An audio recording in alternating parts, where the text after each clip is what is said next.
Angkatan Laut Iran mencegat 2 kapal karena melakukan pelanggaran di Selat Hormuz. Kapal-kapal yang disita kemudian dipindahkan ke perairan teritorial Republik Islam Iran. Garda Revolusi Iran mengatakan kapal-kapal tersebut teridentifikasi sebagai MSC Francesca yang diklaim terafiliasi dengan Israel dan Epaminondas.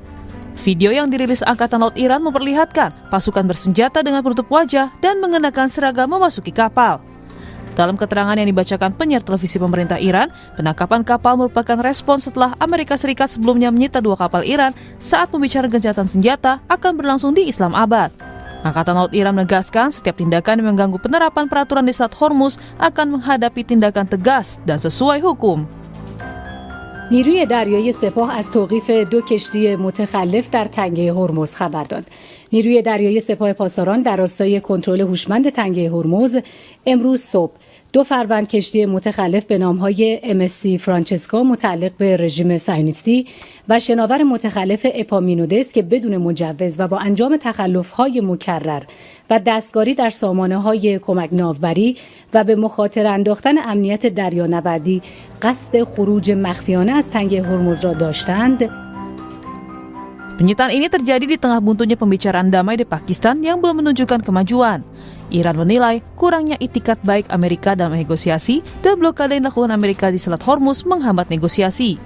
Dalam pernyataan yang ditulis dalam media sosial pribadinya, Presiden Iran Masoud Pezeshkian mengatakan Republik Islam Iran menyambut baik dialog dan kesepakatan dan terus melakukannya. Pelanggaran komitmen, blokade dan ancaman merupakan hambatan utama bagi perundingan yang sesungguhnya. Dunia melihat retorika yang tak ada habisnya dan kontradiksi antara klaim dan tindakan. Sebelumnya, militer Amerika Serikat menahan kapal tanker MT Tiffany di perairan Samudra Hindia. Pentagon atau Departemen Perang Amerika menyatakan intervensi ke kapal MT Tiffany didasarkan dugaan kapal tersebut melakukan aktivitas ilegal terkait Iran.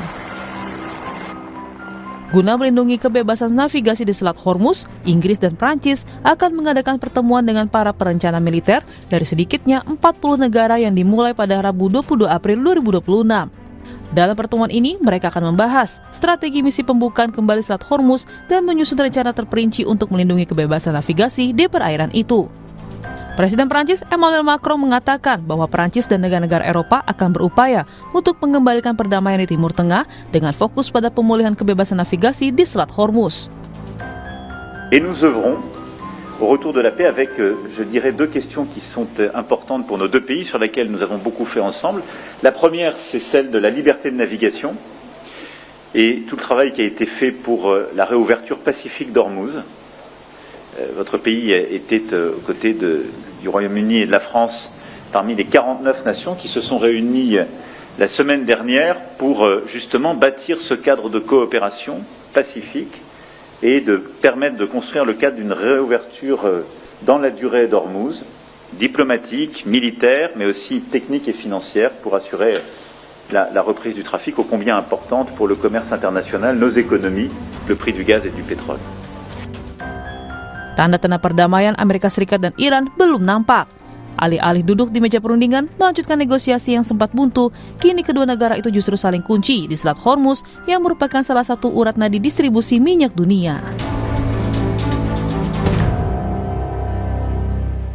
Angkatan Laut Iran mencegat 2 kapal yang diklaim terafiliasi dengan Israel di Selat Hormuz. Sebelumnya, militer Amerika Serikat menahan kapal tanker MT Tiffany di perairan Samudra Hindia. Guna melindungi kebebasan navigasi di Selat Hormuz, Inggris dan Perancis memimpin pertemuan dengan perwakilan militer dari sedikitnya 40 negara untuk membahas strategi misi pembukaan kembali Selat Hormuz. Apakah pertemuan ini mampu membuat Iran dan AS melunak untuk membuka Selat Hormuz? Kita akan bahas bersama dengan 2 narasumber yang sudah hadir melalui sambungan daring. Ada pengamat militer Said Anton Ali Abbas dan pengamat senior Timur Tengah Mustafa Abdul Rahman. Selamat pagi Mas Anton, Pak Mustafa. Selamat pagi. Baik. Selamat pagi. Saya ke Mas Anton terlebih dahulu. Mas Anton, ini di Selat Hormuz, Amerika Serikat sama Iran masih tarik-tarikan, masih saling kunci di sana. Terus tahu-tahu Inggris dan juga Perancis menginisiasi pertemuan puluhan negara untuk membuka Selat Hormuz di sana. Bisa nggak ini Mas? Caranya gimana sih? Ya, pertama memang kalau misalnya kita ikutin ya, kapan gitu. Jadi ini ngomong tentang timing, ini masih belum jelas. Apakah misalnya timingnya saat sedang gencatan senjata atau setelah perang berakhir gitu. Kalau itu misalnya memang saat gencatan senjata, jangan-jangan ini kemudian terjadi namanya eskalasi maritim di tengah upaya deeskalasi gitu. Jadi dan bisa akan dianggap bahwa ini adalah bentuk inkonsistensi kemudian yang dilakukan oleh negara-negara anggota NATO, Uni Eropa dan teman-temannya yang memang menolak untuk ikut berperang karena pada akhirnya ketika mereka bilang adalah ini misi defensif gitu, itu mau tidak mau nanti akan bisa kemudian diganggu oleh Iran. Kita kan punya pengalaman misalnya pada tahun 87-88 namanya Operation Earnest Will ketika ada perang tanker dari waktu Iran Irak gitu. Jadi waktu itu Amerika berdasarkan mandat dari PBB melakukan itu.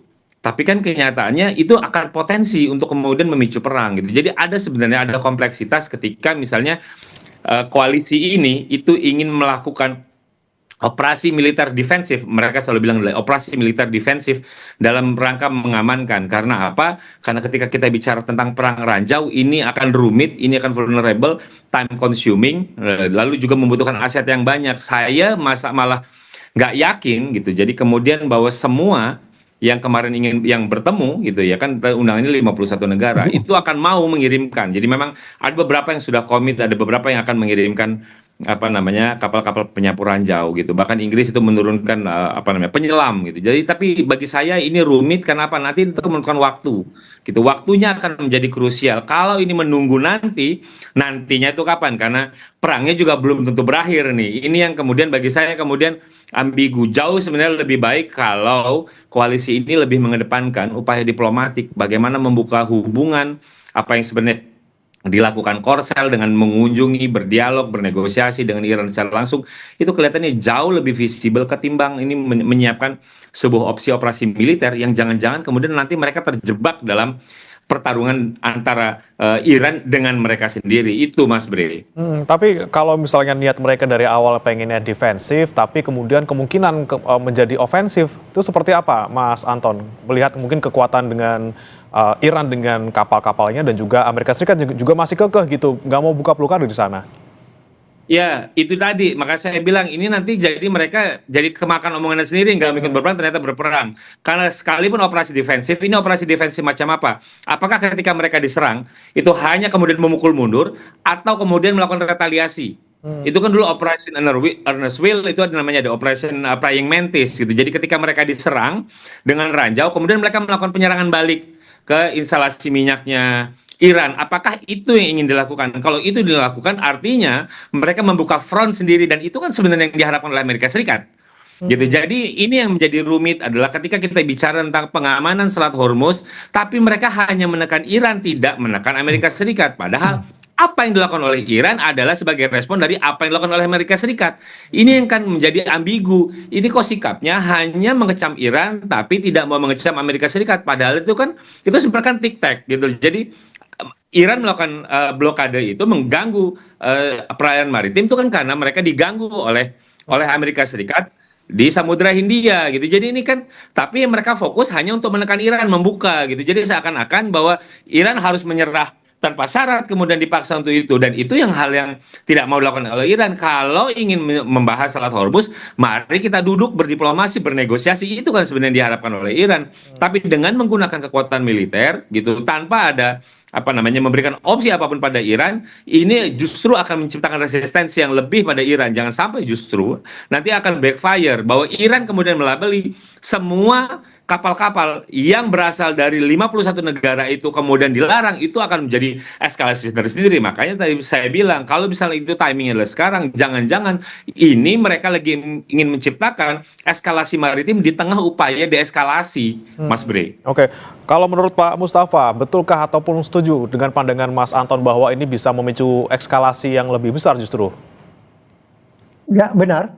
Sejauh yang saya mengikuti pertemuan di London kemarin ya, bahwa secara statement Inggris dan Perancis mengatakan bahwa gerakan pasukan ini sifatnya defensif dan akan dikerahkan ketika perdamaian di Teluk ya, di kawasan Selat Hormuz itu tercapai. Ini kan sudah jelas nih. Jika perdamaian di kawasan Teluk atau Selat Hormuz itu tercapai, artinya untuk saat ini mereka tidak akan mengerahkan pasukan sebelum tercapainya kesepakatan damai antara Amerika dan Iran. Ya, ini di secara statement. Kemudian kalau kita lihat di lapangan, ya tentu tidak realistis lah. Misalnya negara-negara yang bertemu di London itu mengerahkan kapal untuk membebaskan pelayaran di Selat Hormuz saat ini. Mereka pasti berhadapan dengan dua negara, Amerika dan Iran, yang sekarang semakin saling mengunci di Selat Hormuz itu kan. Nah, ini kan latar belakang pertemuan London itu kan adalah karena semakin memburuknya situasi di Selat Hormuz, di mana Amerika dan Iran ini semakin mengunci. Dan ini kalau terus berkelanjutan, saya sangat setuju dengan apa yang disampaikan Mas Anton. Lebih baik negara-negara yang berkumpul di London itu melakukan aksi diplomasi secara intensif untuk melakukan lobby ke Iran dan Amerika dan negara-negara lain supaya segera mereka itu mencapai kesepakatan sehingga Selat Hormuz itu berdampak dari kesepakatan itu. Dengan artinya Amerika maupun Iran akan membebaskan kembali Selat Hormuz seperti sebelum perang. Jadi kalau bicara roadmap, peta jalan bagaimana menyelesaikan Selat Hormuz ini jelas dan mudah ya, jelas dan mudah, yaitu bagaimana ya Amerika sama Iran ini kembali berunding di Islamabad dan untuk mencapai kesepakatan komprehensif yang di dalamnya tentu akan berdampak positif terhadap Selat Hormuz. Nah, Selat Hormuz seperti sekarang ini terus semakin buruk karena buntunya perundingan antara Iran dan Amerika. Jadi jelas kan peta jalannya untuk bagaimana mengatasi isu Selat Hormuz itu. Ya Amerika dan Iran duduk bersama dan semua sama-sama memberi konsesi untuk mencapai kesepakatan secara komprehensif sehingga semuanya ini adalah berakhir dengan baik-baik semua, termasuk Selat Hormuz. Selama Iran dan Amerika masih mengalami deadlock seperti sekarang, ya Selat Hormuz ya akan seperti sekarang, bahkan semakin memburuk ini. Jadi jelas kan peta jalannya cara mengatasi isu Selat Hormuz ini. Oke.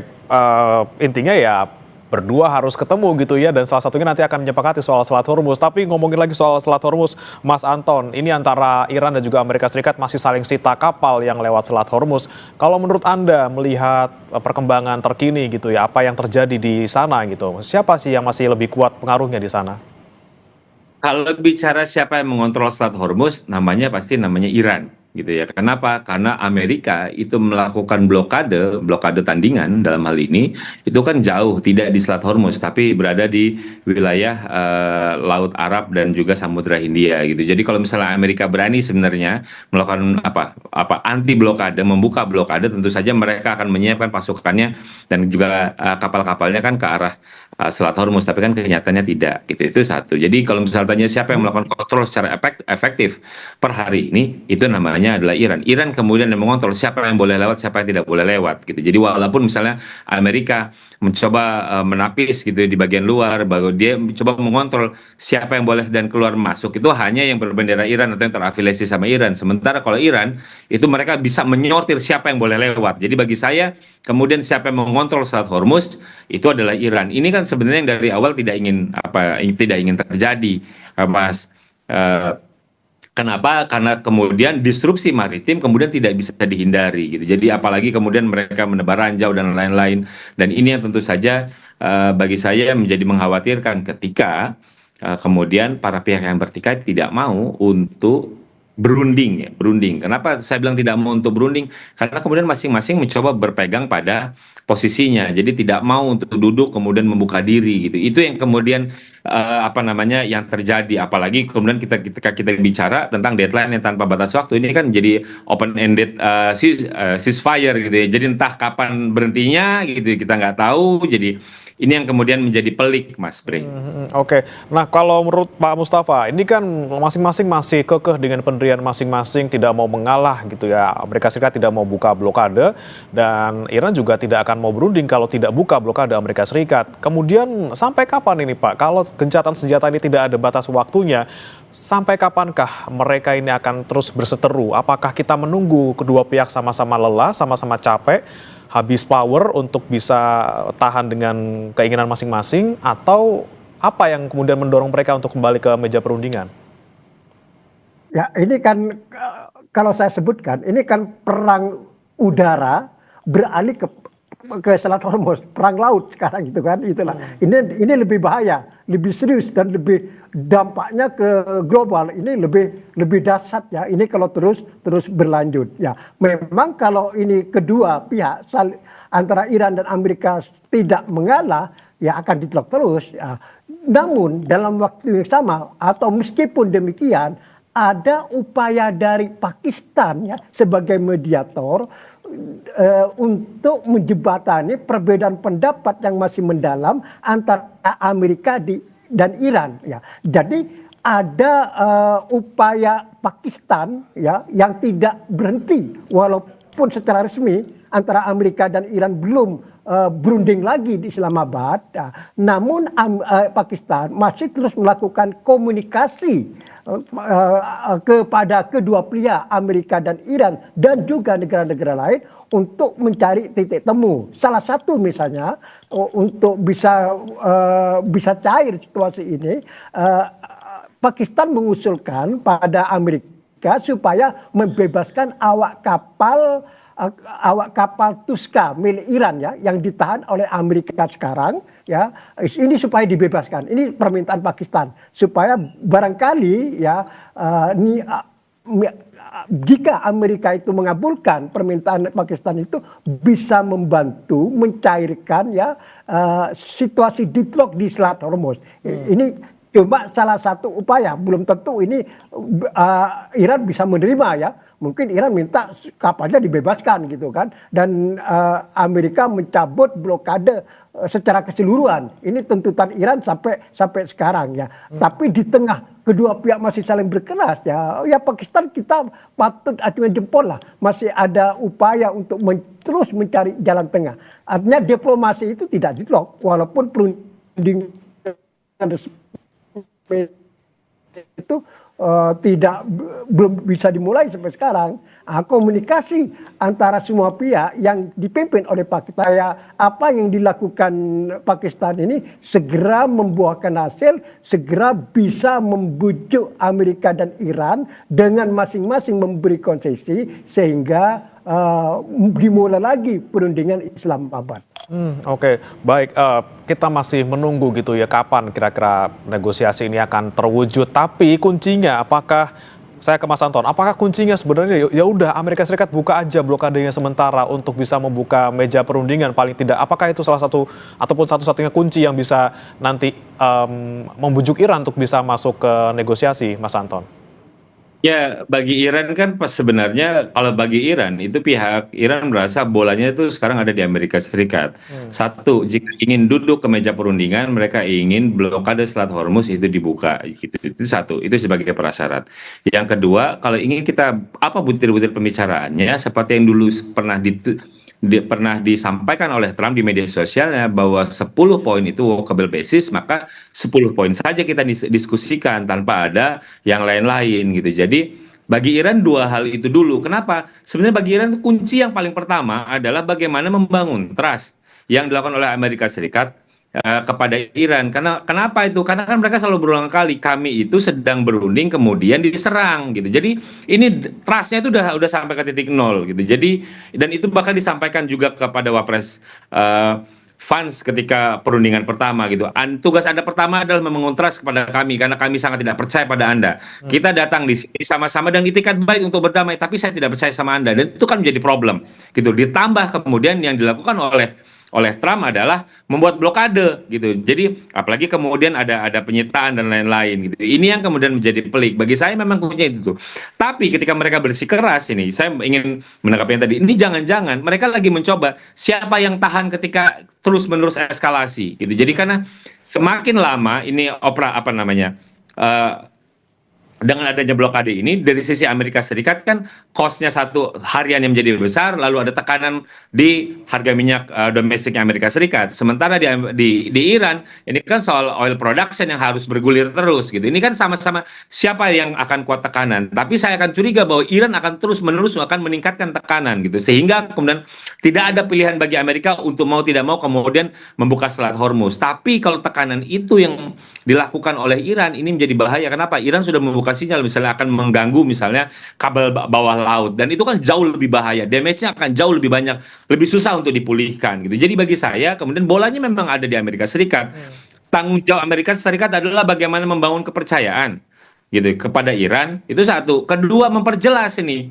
Trump ini seringkali membuat kebingungan. Negosiasi yang akan dilakukan ini antara dunia nyata atau dunia maya. Trumpnya stop dulu untuk ngomong bahwa kita sudah agree, sudah seal dan lain-lain. Itu kan bagian dari model fait accompli gitu, bahwa kemudian perundingan belum ngapa-ngapain, tiba-tiba udah dibilang sudah tanggung jawab. Itu kan artinya bagi Iran itu kan mau mengadu domba dia sama di Teheran gitu. Padahal belum ngapa-ngapain, tiba-tiba udah ngomong seal gitu. Jadi seakan-akan kemudian Trump akan memotret bahwa yang kita tuh sudah bangun kerjasama, sudah bangun persetujuan, tapi kemudian Iran yang ingkar gitu. Jadi Iran yang kemudian akan merasa dipojokkan. Jadi bagi saya kemudian ketika Amerika memang ingin serius gitu ya, mewujudkan bahwa memang ada goodwill dari Amerika Serikat, maka Trumpnya juga tidak terlalu banyak kemudian mengumbar apa namanya status di media sosial, percakapan di media sosial, itu yang membuat kebingungan gitu. Dan justru bagi Iran model-model kayak model mencekik, negosiasi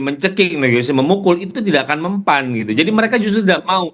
Ketika mereka tidak mau, maka negosiasi tidak akan jalan. Pilihan Amerika adalah kalau Trump ingin kemudian keluar dari konflik ini dengan muka yang selamat, jadi memang mau tidak mau memang harus berdamai, bukan untuk kembali berperang dengan meningkatkan eskalasi, mungkin menang sebentar tapi lepasnya akan susah, dan justru kemungkinan Republik untuk kalah pada pemilu setelah ini menjadi besar. Tuh Mas Bri. Oke, kalau kuat-kuatan nih Pak Mustafa antara Amerika Serikat dan juga Iran dengan saling menekan gitu dengan kondisi yang masing-masing dihadapi kedua negara, mana yang masih bisa bertahan dan mana yang kemudian rawan untuk bisa dalam tanda kutip ini kalah gitu?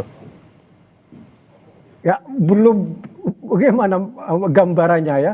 Ini kedua pihak ini sampai sekarang terus saling kekeh ya, saling susah memberi konsesi, dan ini kalau terus berlanjut ya, ya tentu saya lihat ya tadi sudah disampaikan bahwa kalau ini terus berlanjut ini cost Amerika itu tentu akan jadi tantangan terus.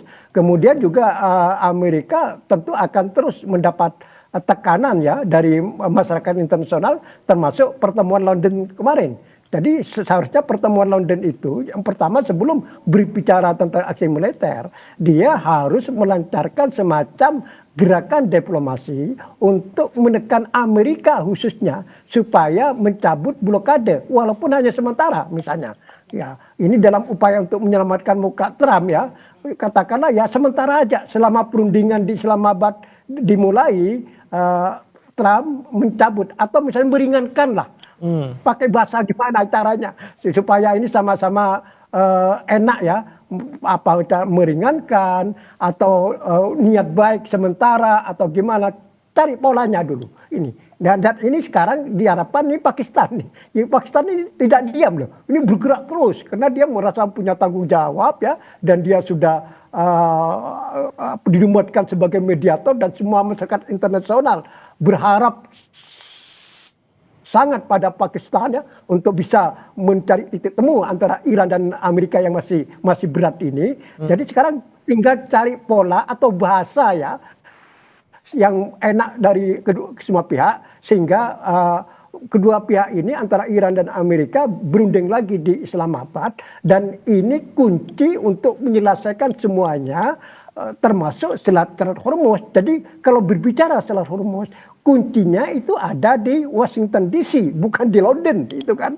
Bukan di London pertemuan kemarin, tapi ada di Washington DC. Saya lebih setuju bahwa ibarat permainan sepak bola, sekarang bola itu ada di tangan Amerika. Kan Amerika kan kemarin sempat Iran itu mencabut blokade terhadap Selat Hormuz ketika tercapai kesepakatan atau gencatan senjata di Lebanon. Kan awalnya Iran kan meminta bahwa gencatan senjata ini termasuk Lebanon. Tapi ketika Israel menyerang Lebanon, Iran menutup lagi kan. Tapi kemudian kan tercapai gencatan senjata di Lebanon, Iran membuka lagi. Tapi tiba-tiba di luar dugaan Amerika memblokade Selat Hormuz ini. Maka akhirnya Iran menutup lagi dan semakin buruk sampai sekarang. Dan ini kalau berkelanjutan, ini tidak main-main. Ekonomi dunia, Mas.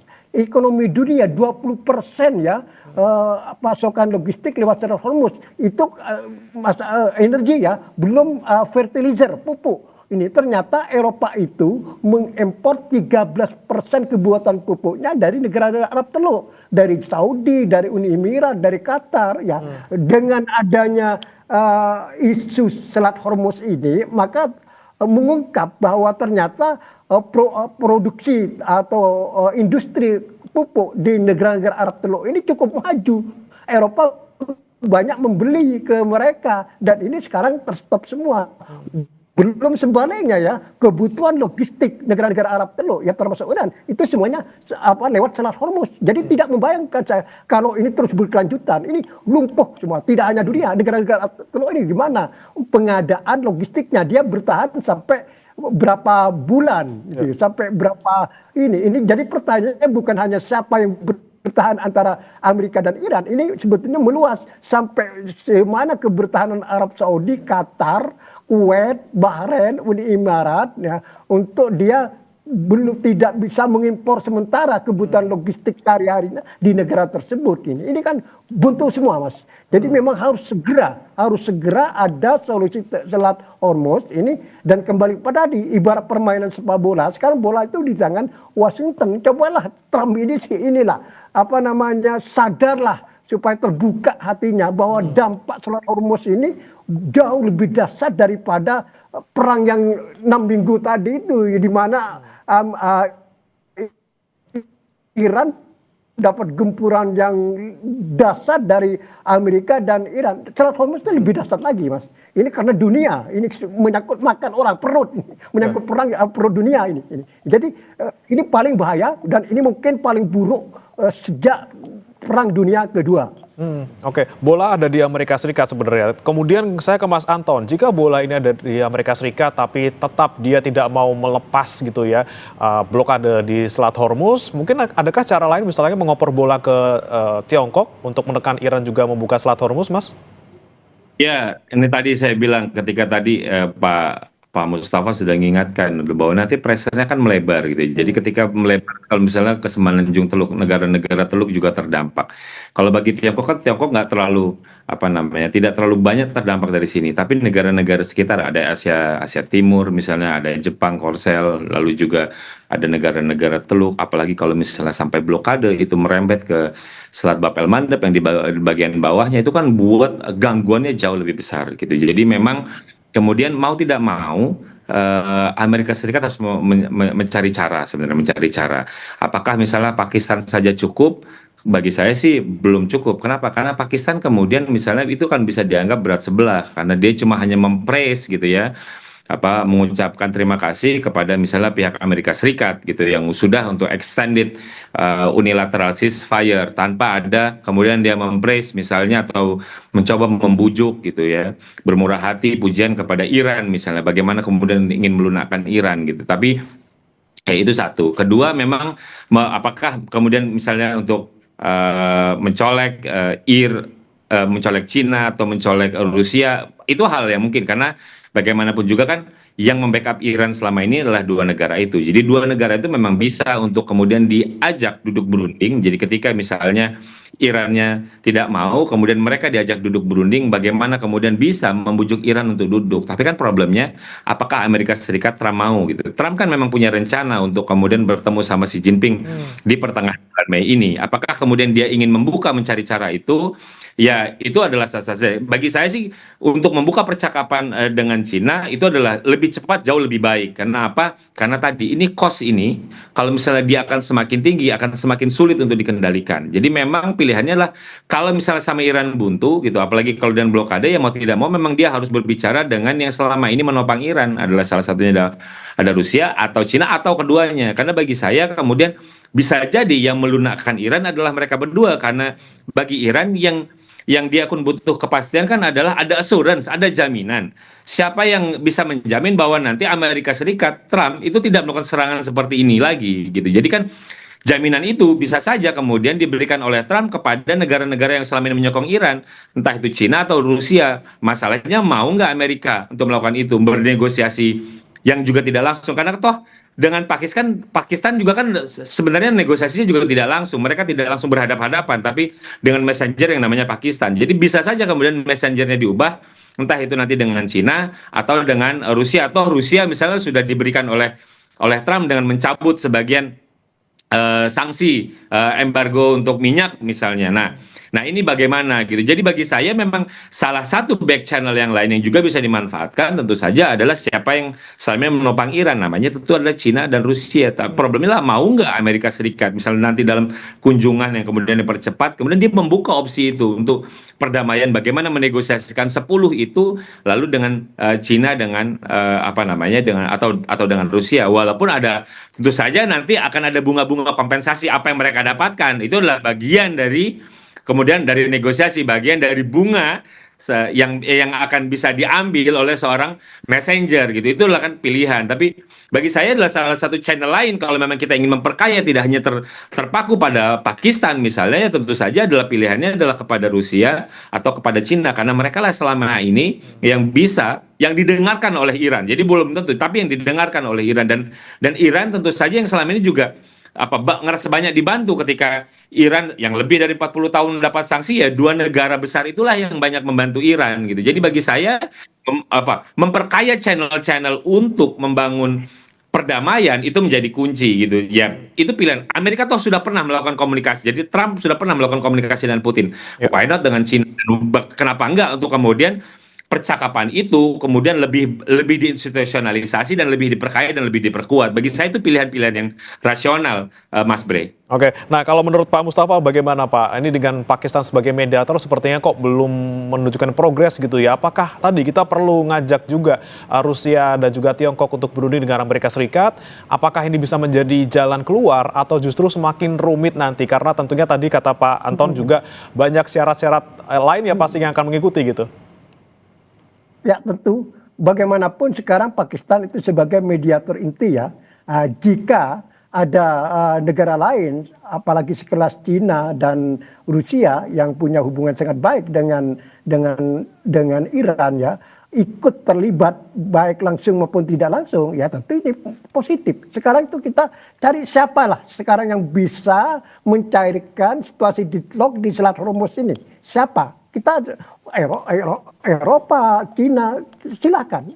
Siapa yang bisa membantu Pakistan misalnya, atau misalnya mereka melobi langsung Amerika atau Iran. Kalau Iran saya kira mudah Mas ya. Jadi kalau misalnya Iran, asalkan Amerika mencabut blokadenya ke pelabuhan-pelabuhan Iran saat ini ya, hari ini pun juga Iran akan mencabut blokade terhadap Selat Hormuz. Iran akan mengumumkan bahwa Selat Hormuz terbuka lagi, asalkan Amerika juga mengumumkan mencabut blokadenya. Jadi tadi kembali kuncinya ada di Washington DC, dan seperti yang katakan tadi ada upaya Pakistan yang terus-menerus ya untuk mencari titik temu ini, termasuk tadi usulan supaya Amerika membebaskan awak kapal kargo Tuska milik Iran. Ini salah satu upaya Pakistan, walaupun belum tentu juga. Jika ada negara lain ingin memperkuat upaya Pakistan ini tentu diharapkan disambut positif ya siapapun, misalnya China atau misalnya Rusia atau lainnya, silakan. Jadi sekarang tuh bagaimana segera mungkin krisis Selat Hormuz ini selesai. Gitu. Terus kemudian Pak Mustafa, jika memang sekarang mungkin ada pembicaraan yang berlangsung di balik layar gitu antara Pakistan, Amerika Serikat dan juga Iran, nanti jika memang terwujud ada negosiasi tahap kedua gitu, apakah memang di sini Pakistan menjadi kuncinya untuk membuat draft kesepakatan antara kedua belah pihak atau seperti apa, Pak? Nah, kalau proses yang terjadi seperti sekarang di mana Pakistan ini adalah menjadi mediator utamanya ya, tentu Pakistan akan berperan untuk menyusun draftnya kalau sudah ditemukan titik temunya antara Amerika dan Iran. Misalnya untuk mencari penyelesaian secara konvensi tidak mungkin lah dalam waktu yang singkat ini. Misalnya tercapai semacam kesepakatan kerangka atau garis umum lah dulu ya. Selanjutnya untuk rinciannya, detailnya dilanjutkan pada perundingan-perundingan berikutnya yang butuh waktu lama. Coba bayangkan ya, ketika Amerika dan Iran mencapai kesepakatan nuklir pada tahun 2015 itu prosesnya panjang, Mas. Hampir 2 tahun baru tercapai kesepakatan nuklir pada bulan Juli itu yang kemudian dibatalkan secara sepihak oleh Trump. Jadi apalagi sekarang persoalannya lebih rumit lagi daripada tahun 2015. Sekarang ada isu Selat Hormuz, ada isu kompensasi, kemudian sekarang menyangkut pangkalan Amerika yang tersebar di kawasan Arab Teluk itu. Jadi semakin rumit sekarang itu. Jadi yang sebelum perang ini sebetulnya jauh lebih sederhana, tapi akibat serangan Amerika dan Israel terhadap Iran yang terakhir ini, isunya semakin rumit dan solusinya semakin tidak mudah dan ini tidak bisa diselesaikan dalam waktu singkat. Maka yang dituntut sekarang itu bagaimana Amerika dan Iran itu mencapai kesepakatan kerangka dulu, garis umum dulu. Wah, ya. Kemudian dilanjutkan ke perundingan secara detail yang ini butuh mungkin berbulan-bulan gitu. Ya. Itu dia ya, sudah negosiasi pun mencapai kesepakatan bisa mencapai tahunan gitu waktunya. Paling tidak harus ketemu dulu antara mereka berdua ini. Dan tentunya langkah dari Amerika Serikat untuk bisa membuka Selat Hormuz agar Iran mau berunding kita nantikan bersama-sama. Terima kasih Pak Mustafa Abdul Rahman, pengamat senior Timur Tengah, dan juga Mas Anton Ali Abbas, pengamat militer dari SET, sudah bergabung bersama kami di Sapa Indonesia Pagi. Selamat pagi. Selamat pagi. Selamat pagi.